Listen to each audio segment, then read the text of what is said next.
ഛത്തീസ്ഗഡിൽ മാവോയിസ്റ്റ് വിരുദ്ധ പോരാട്ടം ശക്തമാക്കി സുരക്ഷാ സേന. ബീജാപൂർ മേഖലയിൽ ഏറ്റുമുട്ടൽ തുടരുന്നു. 12 കമ്മ്യൂണിസ്റ്റ് ഭീകരർ കൊല്ലപ്പെട്ടു.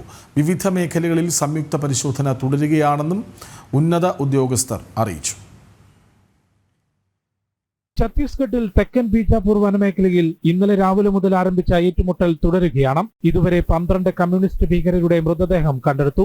സ്ഫോടക വസ്തുക്കളും തോക്കും ഉൾപ്പെടെ ആയുധങ്ങൾ പിടിച്ചെടുത്തിട്ടുണ്ടെന്നും district reserve guard, cobra commandos, special task ഫോഴ്സും സംയുക്തമായാണ് ഓപ്പറേഷൻ നടത്തുന്നതെന്നും ഉന്നത ഉദ്യോഗസ്ഥർ അറിയിച്ചു. ഈ മാസം മാത്രം ഛത്തീസ്ഗഡിൽ 26 ഭീകരർ ഏറ്റുമുട്ടലിൽ കൊല്ലപ്പെട്ടു. ഈ മാസം 12-ന് ബീജാപൂർ മേഖലയിൽ തന്നെ 2 സ്ത്രീകൾ ഉൾപ്പെടെ 5 മാവോയിസ്റ്റ് ഭീകരർ കൊല്ലപ്പെട്ടിരുന്നു. ഈ മാസം ആദ്യം IED സ്ഫോടനത്തിൽ 9 ജവാന്മാർ വീരമൃത്യു വരിച്ചതോടെയാണ് മാവോയിസ്റ്റ് സാന്നിധ്യമുള്ള ബീജാപൂർ, കാങ്കർ, വിഷ്ണുപൂർ, ബസ്തർ മേഖലകളിൽ സംയുക്ത പരിശോധന ശക്തമാക്കിയത്.